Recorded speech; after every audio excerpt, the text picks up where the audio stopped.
Good evening and welcome to Metro West Climate Solutions presentation. What is the Massachusetts Legislature doing about climate change? I am Ross Trimby and I will be your moderator for this evening's session.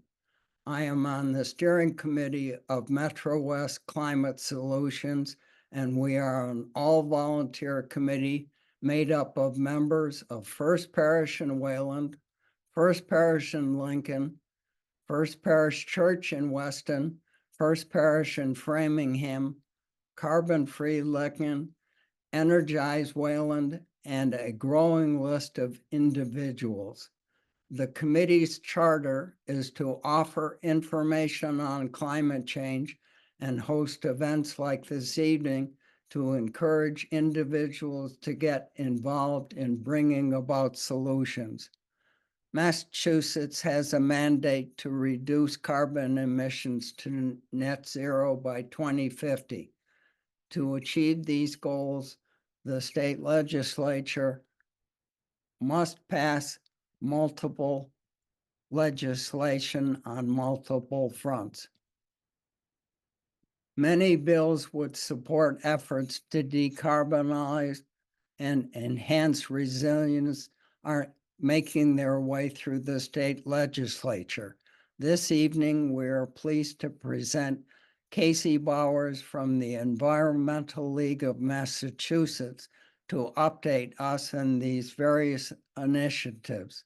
She will discuss some of the more significant bills before the legislature, their potential impact, and why you should support them. The legislative session ends on July 31st. This is the perfect time frame to reach out to your elected representative to encourage their support for critical climate bills. Casey Bowers joined ELM in 2018. For nearly 4 years, she served as the Assistant Vice President for Government Relations, developing and achieving ELM's policy goals across state, federal, and local government. In January 2022, she assumed the role of Action Fund Executive Director. She previously served as the American Lung Association of Northeast Massachusetts Director of Public Policy, where her portfolio included work on renewable energy, lung diseases, and air quality. Casey earned a bachelor's degree in economics and history from Holy Cross. After her presentation, Casey will answer your questions. Please submit them through the Q&A feature on the Zoom system. Casey, you have the floor. Thank you, Ross, and thanks for having me today. It's, as Ross mentioned, it's really a great time to be able to talk about everything that's happening at the legislature as we're really getting started and really hitting our stride in terms of what the legislature is going to do. So bear with me for a second as I start sharing my screen. Feel free to drop in questions at any time and I'll try to answer them as we go, but we'll also, I have saved plenty of time to answer them at the end. So I just want to talk a little bit about ELM's net zero agenda, as well as the legislative opportunities that are coming as we near the end of the session.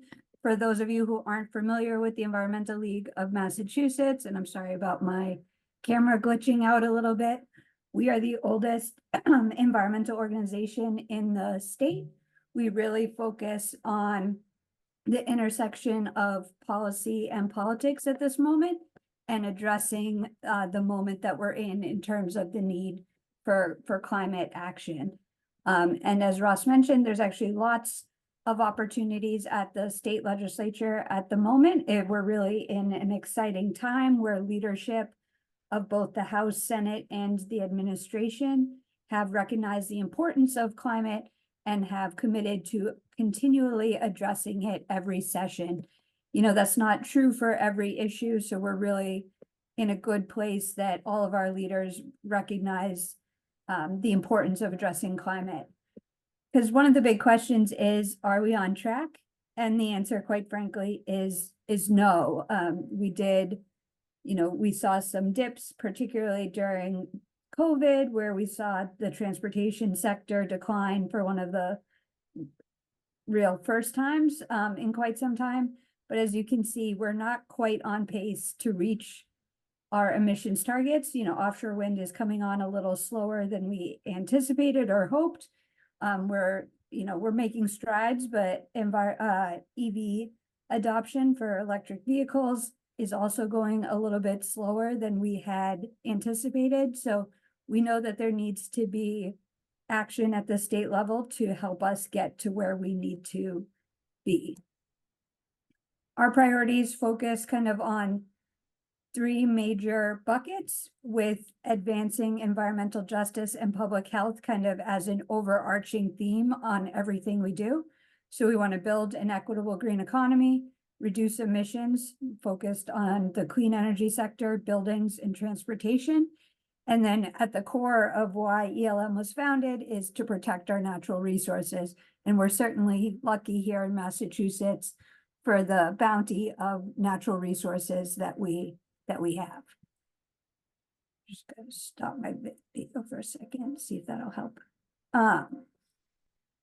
Looking forward at what 5 bills I will talk about briefly at the state legislature are the housing bond, the federal funds matching bill, the climate omnibus, the budget, and the economic development. I'll talk about 3 fairly quickly and dive more into the climate omnibus and the economic development bill. As I mentioned, one of the best things about our state leadership right now is the fact that they are addressing climate through a variety of bills. And really, if we are going to address the climate crisis, it needs to be a part of everything. So for the housing bond, there is specific money filed by the governor that will look at net zero housing and particularly focused on public housing, but making sure that as we're spending money, state money in particular, on getting out of the housing crisis, that we are not doing it in a way that's at odds with the climate crisis. So one of the amendments we also are keen to file as the debate goes on is really just a small piece of language that ensures any money that goes into, new housing or retrofits is in line with our goals for 2050. If we're building new housing now, it will definitely be around in 2050. So we want to make sure we're not going to have to go retrofit that, which would then be more expensive when that time comes. So luckily, folks are already thinking about that and addressing it. And really, it's one of the first times we've gotten to work on a whole host of bills that aren't traditional environmental priorities. And it's great to see the nexus and support around housing and climate. The other bill, which has passed both the House and the Senate and is waiting for the conference committee to sort out a couple of the differences, is a federal funds matching bill. This is aimed at letting Massachusetts take advantage of the unprecedented federal dollars available to address climate, whether it be the Inflation Reduction Act or some of the remaining ARPA dollars. This would authorize the state, as when we have our large rainy day fund, to use just the interest from the rainy day fund, which in the next 3 years is anticipated to be close to $750 million, with about $250 million every year, to apply for these federal grants, the competitive ones, and provide a state match. There would be specific carve-outs to have additional support for municipalities, so some technical assistance so that municipalities that aren't as well resourced would have access to some of these federal funds. We know that not every municipality has a grant writer or someone who can do all the necessary reporting. It also provides some of this technical assistance to work with the regional planning authorities so that municipalities can team up to go for some of these larger competitive grants. You know, one of the reasons Massachusetts hadn't gotten some of the previous grants, and we've seen some of this around the Cape Bridges, you know, particularly in the news, was that the state was not putting up any of their own money. And this is a way to use just the interest, not touching the principal of the rainy day fund, to ensure that the state can be as competitive as possible on receiving these federal fund grants. And since so many are focused on climate, and we've been lucky to get quite a few of them so far, you know, most recently Solar for All, there was a significant funding opportunity for the state. We think that this is a no-brainer to help ensure that we are getting more bang for our buck. And the only way this money would be used is if we do get those grants. So if we don't get the grants, it would go back into the rainy day fund, but this just provides a pot of money to make us more competitive. And lastly, we are in the middle of a conference committee that should be appointed soon on the state operating budget. ELM has long led the Green Budget Coalition, so to make sure that our state agencies are well funded, as we continually ask more of them, it is really critical that they have the staff necessary to address their current mission, but also what we're asking them to do in our various climate bills, you know, to write those plans, to get to 2050, to have the targets, to monitor that. You know, for the Department of Conservation and Recreation, you know, parks have never been more popular. The Department of Environmental Protection is spending a lot of time thinking about PFAS and addressing our water quality. So it's really critical that they have the appropriate level of staff. One of the things that we'll talk a bit more about in the Economic Development Bill is also funding for the Massachusetts Clean Energy Center, which does a lot of workforce development to help us ensure that we have the folks trained and necessary to achieve our climate transition. You know, it's expected that we'll need somewhere around 40,000 more electricians, in addition to a whole host of new workers to address our transition as we electrify. So it's important that the Mass CEC is funded at an appropriate level. They've been getting $30 million per year recently from the operating budget, in addition to some of the other funding sources that they have. So unfortunately, the Senate did cut that number this year, so we're hoping to rectify that during the budget. But despite the numbers being a little bit lower, or despite the budget, I think folks were expecting it to be a much leaner year than it was so far. You know, the environmental agencies did all right. So we're hoping that they'll maintain this kind of level funding. Some of them did see necessary increases. So overall, the budget is still in a good place, and that'll be something that we continue to monitor. But I'll dig into some of the further bills. So I wanted to spend a bit more time talking about the upcoming climate omnibus and what we hope to see in it. Both the House and the Senate have indicated that they are going to do another omnibus, so it is great to see that ongoing leadership. For offshore wind, which we know is going to be the biggest crux for how we can get to our 2050 electric demand. We've already seen some of the offshore wind finally coming online. I believe the Vineyard Wind project has 9 of their 63 turbines actually generating full power at the moment. And they should be, you know, fully online, hopefully by the end of the year. We are a little nervous about some of the price increases due to supply chains and just other things outside of our control. So part of what we're hoping to see in the omnibus is some tweaks to allow longer lease times, as well as allow for the opportunity to consider non-conforming bids, as long as they still have wildlife protections, environmental justice protections, and worker protections, because we want to make sure that, you know, we're undoing some of the harm that climate has brought to certain communities in particular. but also make sure that this is the industry of the future and that there are good paying jobs that folks can have a living on. And we anticipate all of that to continue to be the case. So as you can see here, we're hoping to continue to procure, look at procuring upwards of 11 gigabytes of wind, of offshore wind by 2030. I don't think we'll be quite that big in the omnibus, but I do think is going to be an ongoing commitment to the need to procure offshore wind, to protect wildlife, and to continue to build our workforce. I do anticipate that there will be some addressing of transportation. Obviously, that's our biggest source of emissions. One of the things that's come out of the ERIP process, which is the commission to look at electric vehicle adoption, is, you know, it's clearly low. Green is where we are now, and blue is where we must be by 2030. Quite a bit of that will be ensuring that charging is more readily available.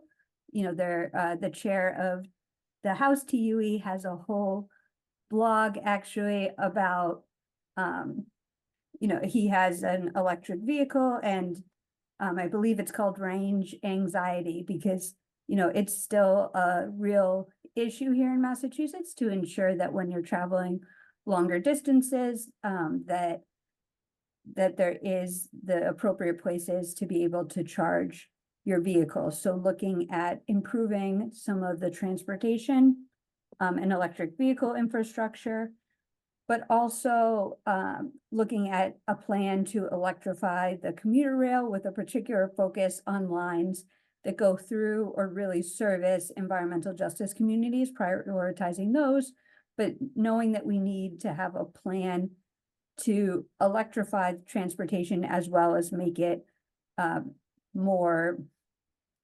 make it on time and safe. I know that, you know, we also have the RTAs, electrifying the regional transit authorities by 2035.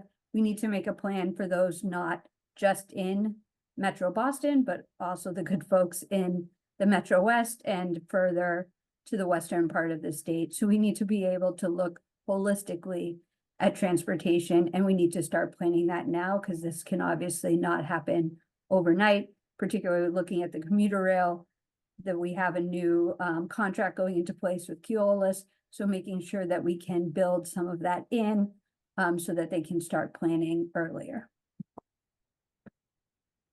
One of the other big hurdles that was addressed as part of administration's siting commission is siting and permitting. It currently can take upwards of 7 years to site a substation or to site a new energy source, including renewable energies, whether it's battery storage or things like that.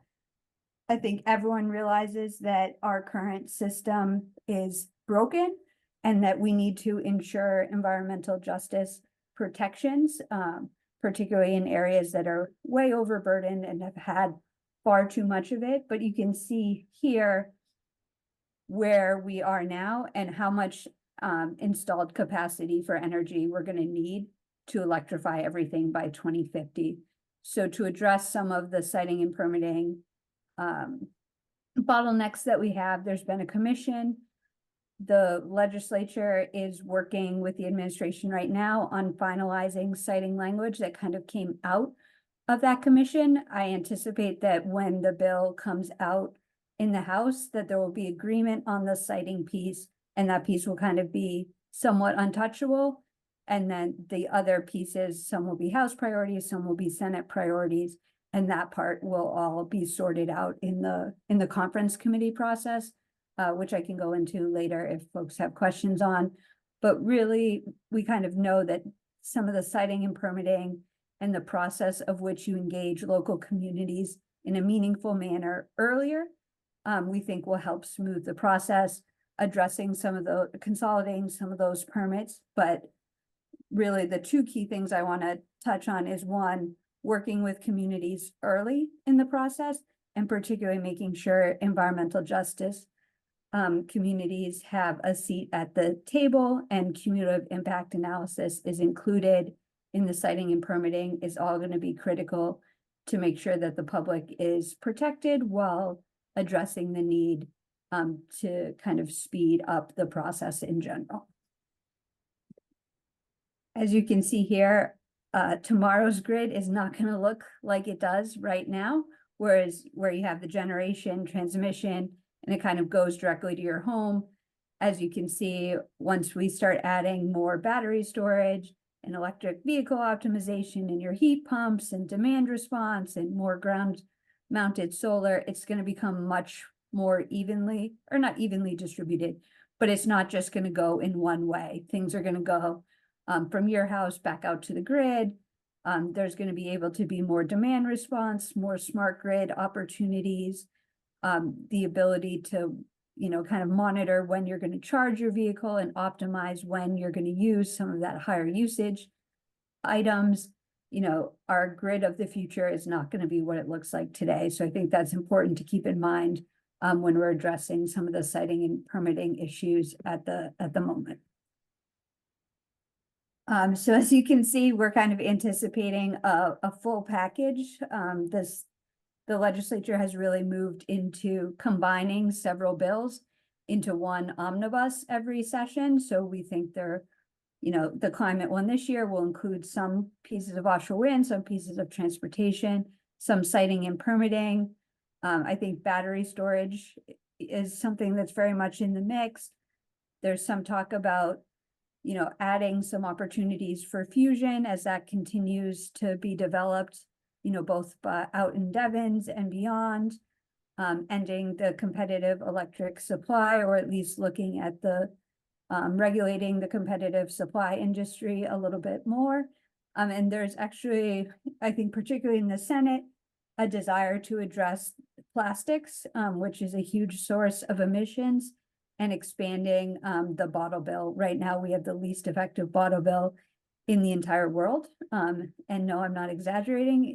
It's in the world. Our amount of redemption is quite low at this point.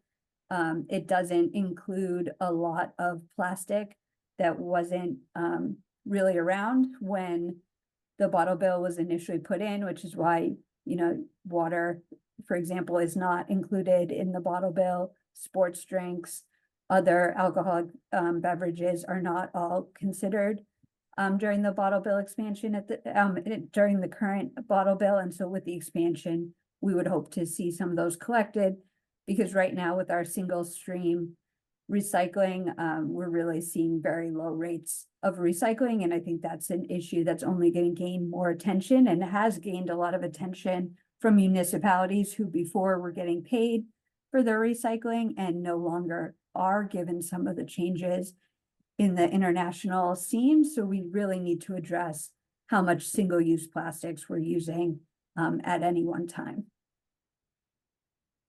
The last bill I kind of wanted to touch on before I turn it kind of really over to questions is the economic development bond that the governor filed earlier this year and is currently working its way through the process. This is likely to be one of the last bills to get addressed on July 31st, because it includes so many opportunities for municipalities and lawmakers across the state.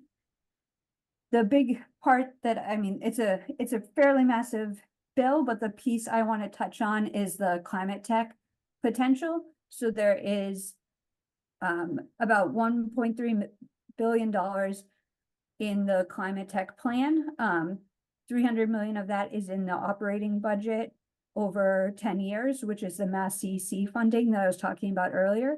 The other $1 billion touches on the climate tech potential. The main pieces that I'll kind of briefly go over are capital investments. So looking at making sure our offshore wind ports are accessible. We actually have the only wind testing facility in the entire country, but the turbines have changed so dramatically that they have to cut the tip off to fit into the building. So we need to modify the building a little bit, just to be a little bit more precise on how we're doing some of this testing. It's amazing how quickly the technology has changed, but also just making capital investments in general. We have a great innovative hub, between Greentown Labs and the engine and a few other innovation, thanks to all the great universities we have, UMass Lowell in particular for the state system has really leaned into climate tech and what the possibilities are. But these companies, once they get a little too big for these innovation hubs, are having a hard time piloting and testing in the state, or they'll pilot here and then they leave, they get wooed by other states. And I think we should do a better job of keeping our technology here. As I was talking about earlier in backstage, as we're reaching our net zero goals, we have a plan to get there, to get to 85% reduction in emissions. That last 15% is left to nature-based solutions, and part of it is left to hopefully we have technology to get there. Some of the most exciting companies that I hear about are, there's a company called Sublime Systems that is decarbonizing concrete. So looking at the really hard to decarbonize items, there's concrete out in Holyoke. There's a company in Woburn that's addressing really reduced emissions steel. So looking at some of the harder industries to decarbonize, and those companies are likely to get developed here. As you can see, we already have a very high VC per capita investment in Massachusetts. And so the aim of what we're trying to do here is similar to what we did in life sciences, where we've really become the worldwide hub for life sciences. 18 of the 20 largest life sciences companies are headquartered in Massachusetts. It's a huge economic driver. Some people forget, but we actually launched the initiative for the life sciences in 2008, one of the more recent recessions that we had. And this has only helped us diversify our economy. And I think climate tech has the same potential, along with helping us reach our emissions targets, which of course is why ELM is most interested in it. But I think the other component is, as technology gets better, it'll hopefully drive down the costs associated with decarbonizing. So as we look to have people adopt electric vehicles, to decarbonize their homes, the cheaper we can make some of these products, the higher the adoption will ultimately be. So we think it has potential in several different manners. So our main priorities for the economic development bill are significantly increase the funding for MassCC, expand capital investments to support testing and research, and then boost tax incentives and other programs to encourage clean tech jobs. And there are several programs both within the bond and other administrative priorities to help ensure that that these jobs are available and that the training is incorporated into what we are trying to accomplish. So with that, I will stop there. I've just put a little information if you want to receive updates from ELM on kind of what we're doing and some of the legislative updates as the session nears an end. You can feel free to sign up here and I can share that in the chat as well. But I'll stop there and try to look at the chat and see what I've missed so far. Thank you, Casey. Joel will be reviewing the questions that have been put into the Q&A function, and he will be passing them along to you. I might start with one, and it's a picky one, but what does stopping the competitive activity in electricity generation or electricity providing, what is that going to accomplish? Sure. So this isn't talking about municipal aggregation, which we think is very effective and has driven down cost and made it easier for municipalities to access clean energy. These are competitive suppliers that traditionally go door to door in low income neighborhoods.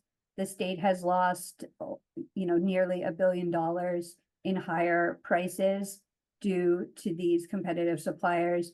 They kind of lock folks in on, very good prices for 3 months, and then they dramatically skyrocket It's hard to get out of them. The AG has spent numerous investigations into these companies and has shown that they significantly overcharge in many cases and have unscrupulous practices. There was a story in the Globe not too long ago where some of the horror stories about how they sign people up, including one woman who was blind, and they asked to see one of her bills, and then they forged her signature and signed her up for the competitive supplier. So there is a real need to regulate this.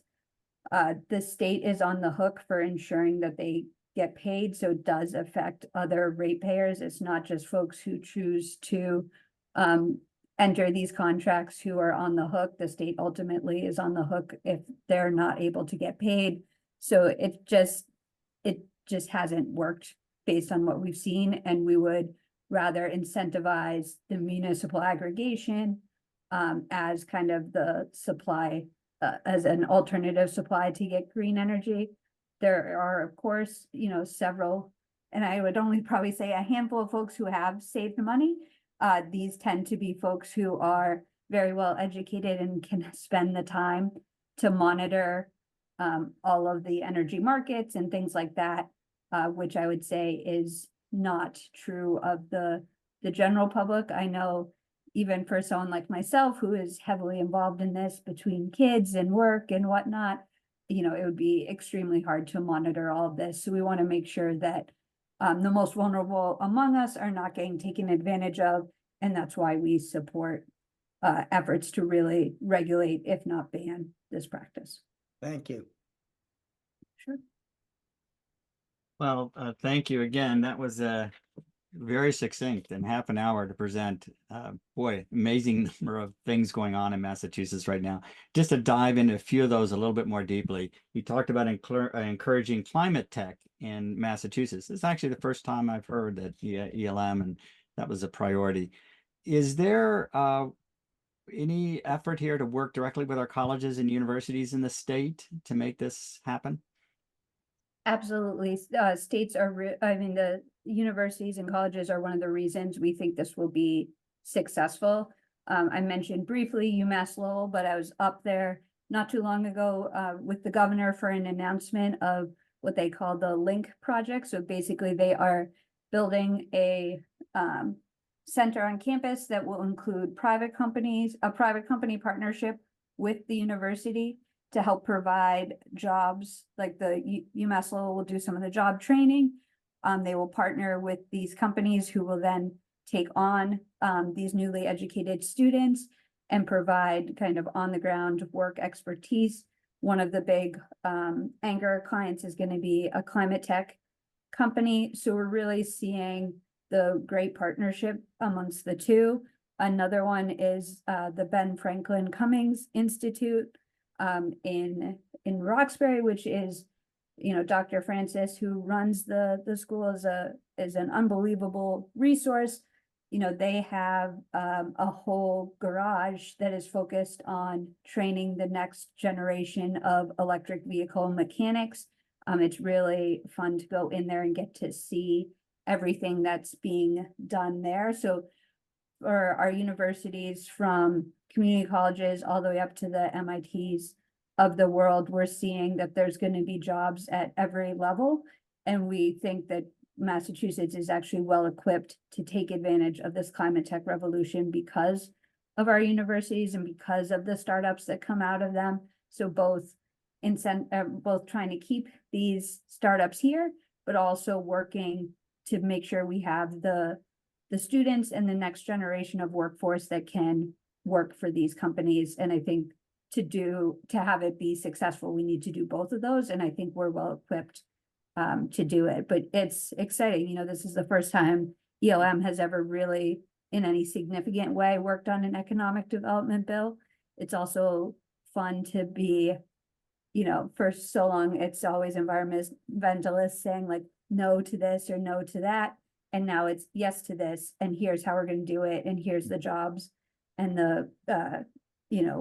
honestly, I think one of the next $1 billion companies is going to be a climate tech company. And I think that it really makes sense to take advantage of that here.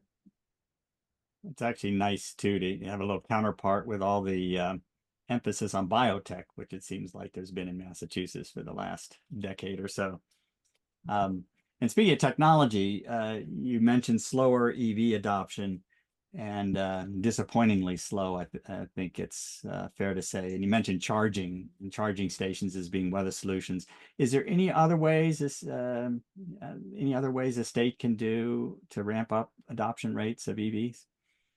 I think there's certainly a lot. Some of it is around charging. Some of it continues to be the More EV program to make sure that there are, rebates that are accessible, even smaller tweaks. Like only a few years ago, I believe it is officially changed as of early last year, was changing when the rebate happens. So instead of doing it, a rebate, it's at the point of sale now to make it more accessible to more folks. I think that has been a huge difference.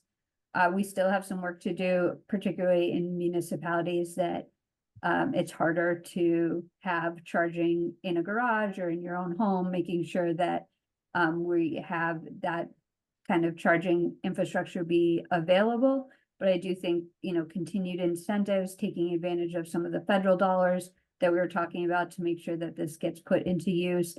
I think as more and more people see electric vehicles out on the road, it becomes easier and easier to get over some of that range anxiety, but also just to get people comfortable with the idea. I mean, we've had combustible engines forever, and anytime you're going into a new technology with such a big investment, I think getting comfortable with it and having the state provide some of those incentives, but also just information on these products will make it easier. And of course, as electric vehicle prices come down, all of those things will play a role.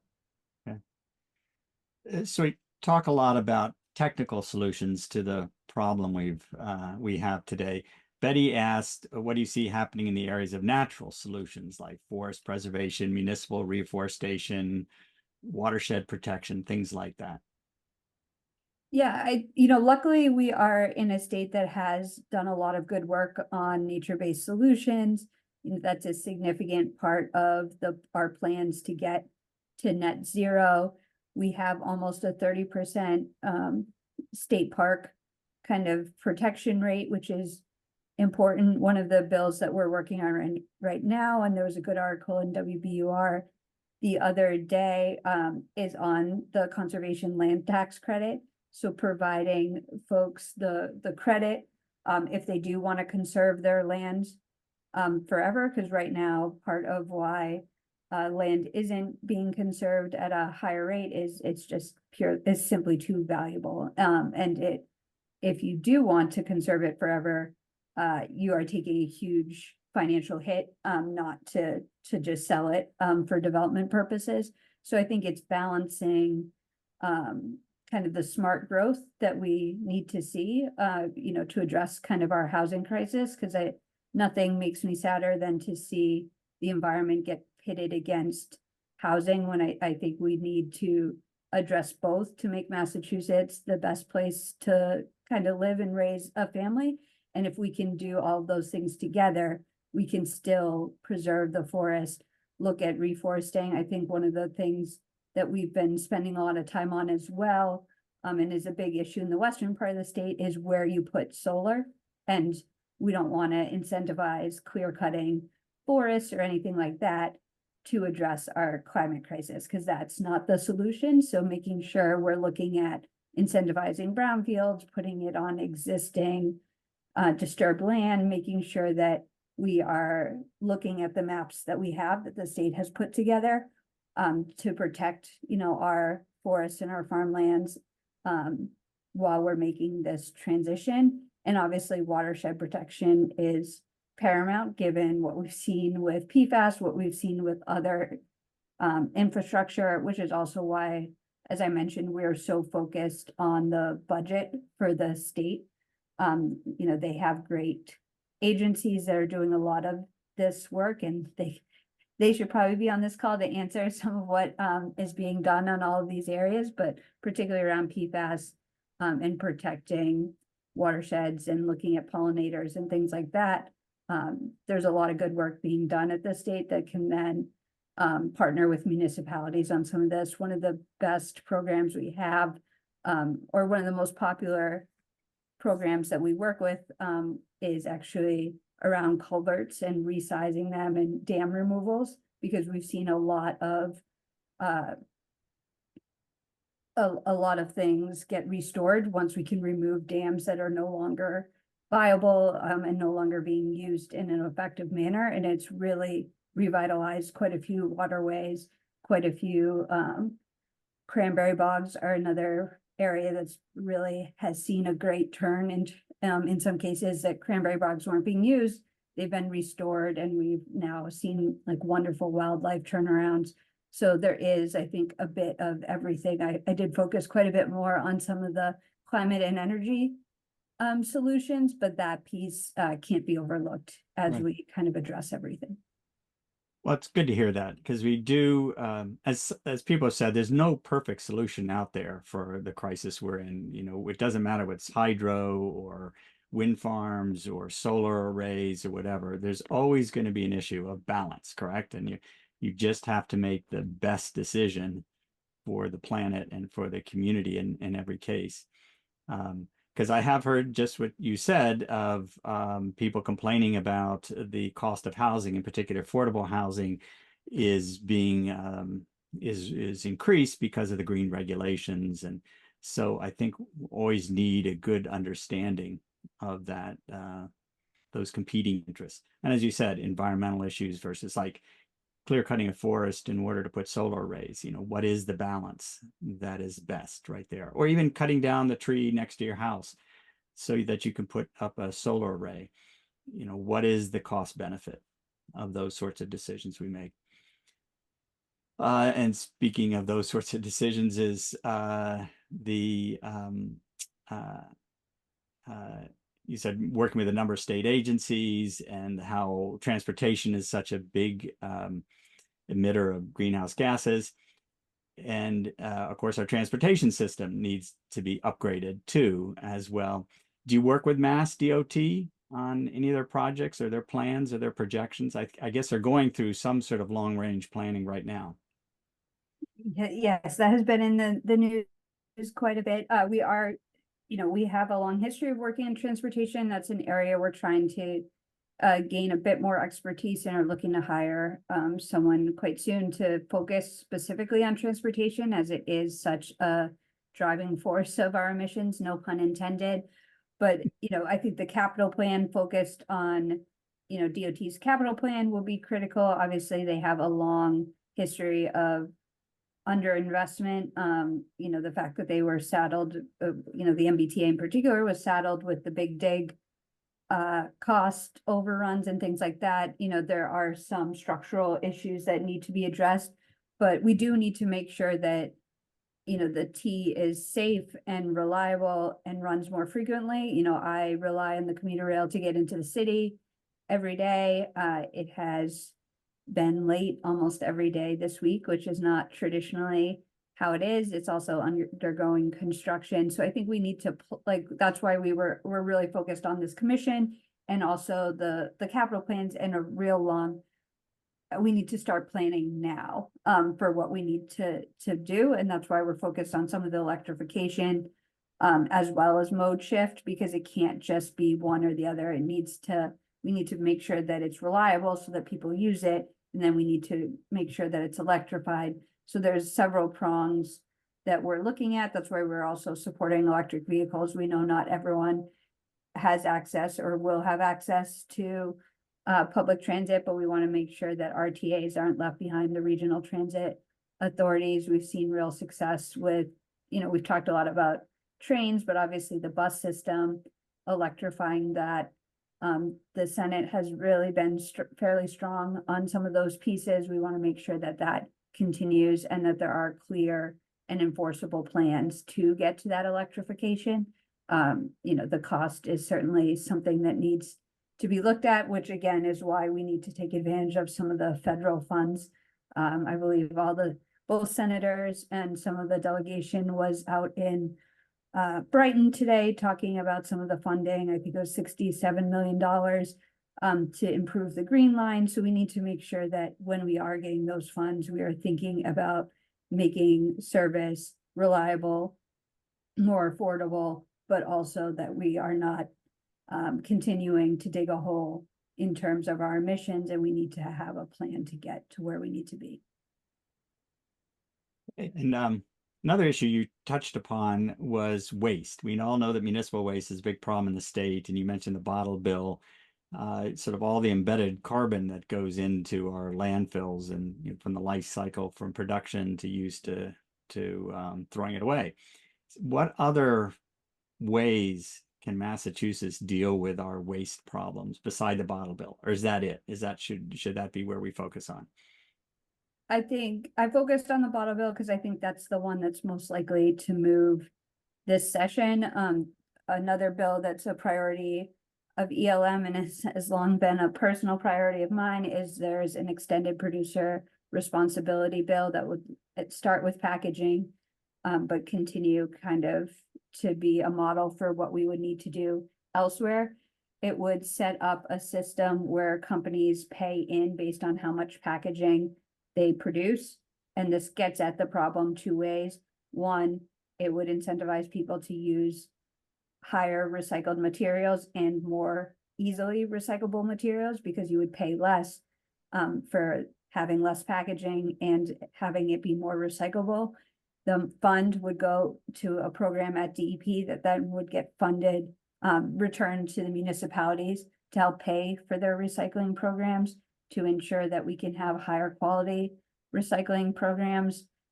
Some of the most successful recycling programs we have are, in fact, the ones that are at a town dump as opposed to the single stream recycling. So I think we need to look holistically at like what we have decided to do in the past and whether those choices made sense. But there needs to be I think more of a producer responsibility to reduce the number of pure waste that we're generating with all of our kind of single use packaging, plastics, but just how much we use in general. It's been great to see some of the municipalities lean more into kind of composting. Food waste remains a huge driver of our emissions and about how much waste we have. As someone who has a little compost pile in their backyard, and given the amount of fruit my children eat in particular, it's amazing how much we're able to keep from going into our trash every week. And I think there needs to be, there's going to be several iterations of bills that are going to be needed to address this issue. I think that, the two that we'll be most excited about are the extended producer responsibility for, getting at the problem in two ways. And then in the future, I think composting and things like that will also be areas that we continue to look at.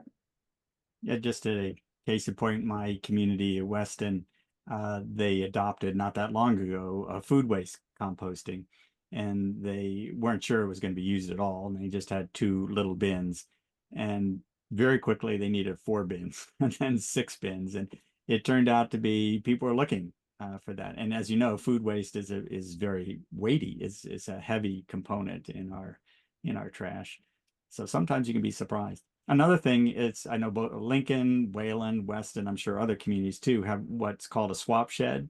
Mm-hmm. And it's where people drop off stuff that still has life in it, and that turns out to be incredibly popular too. I think one of the only reasons I'm on Facebook, other than my kids' daycare, is also on Facebook, is we have a pay it forward group in my town that is probably the most popular page there is for that, a similar concept. Yeah, and nextdoor.com and FreeCycle and there's a number of different ways getting stuff out of our landfill. I'd like to add a few questions just about how you work. No one can say Beacon Hill isn't very busy right now. Do you work with legislators directly to craft legislation itself, or like work with Representative X to say, hey, why don't you, instead of this, work with Representative Y, or, you know, that sort of thing behind the scenes? Do you do that sort of work? Yes, so I am a registered lobbyist. I do spend most of my time up on the Hill, you know, in the building, working with lawmakers, working with the chairs of the committees, particularly towards the end of session when it really is the chairs working with the committees to craft the language, and then with the conference committee. So once the bill passes the House and passes the Senate, you know, we anticipate that the climate bill will pass the House first and then go to the Senate. Then it creates a conference committee where you have 3 members of the House, 3 members of the Senate, 2 of which are Democrats on each side, and then 1 Republican, just given the majority minority you know, part of Massachusetts. Obviously, the Democrats have a overwhelming majority, so that's why they have the 2 members, and then that gets sorted out kind of behind closed doors. So we work closely with the committee and the staff to try to influence that, make sure that we have, you know, send our letters in so that they know what where our priorities are, what our final language is that we'd like to see. You know, in the beginning of the session, we certainly help to prioritize and get some legislation drafted and filed, you know, working with co-sponsors, working to make sure leadership has heard support for our key priorities as they're trying to deal with all of the interests at the end of session, of which there are many. You know, obviously the steward crisis is a big component of what's happening in the building right now, as is the ongoing migrant crisis. You know, there are so many things going on at the state. So we just want to make sure that we can be a resource and provide information, do background research, things like that, to make it easier for the reps and senators who, you know, want to do the right thing and just have limited bandwidth to help answer questions and to kind of continue to show that there is support and that people do want this. You know, like I said, not many issues get addressed every session. And so the fact that the climate community and environmental community has had a big enough presence at the State House every year to have a bill, I think is a testament to the work of groups like this. And I think it's important to keep that drumbeat going. And I think it's mixed with, you know, here's what we want, but also thank you for the fact that you have continued to address things, because, you know, climate changes so much so quickly, and legislation can change so much so quickly. So it's it can be a long process to get there, but I find it worthwhile. Yes, I would suspect legislatures feel overwhelmed at times. There are so many bills, and some of them are long, and I would say the same about you, that how you keep up with the various proposals for new bills, and there's a lot to read. So we have a question from Anne that about light pollution. I'm sure, you know, light pollution is, and I probably heard of the dark sky bill, is one that has mostly to do with bird migration and the decrease in insects and what that has to do for our ecology. But there's also an energy aspect to do about that. The light pollution wastes energy, and it may not be the biggest source of energy use in the state. But does ELM have any position on the dark sky movement and unnecessary light pollution? We have supported this bill. I know that I believe Senator Cream filed it as an amendment to the budget again this year. You know, there's always more we could be doing to push some of this. I think, you know, we have to unfortunately pick and choose at times what we're going to spend more of our time on. But I agree that this is one that we have been watching and have been working with the sponsors at times on trying to support through the budget process or others. So, you know, happy to look into it a little more again and see how we can be most helpful, but it certainly is on our radar and one that we are supportive of. Well, it looks like you have a supporter in Anne if you do decide to spend more resources in that area.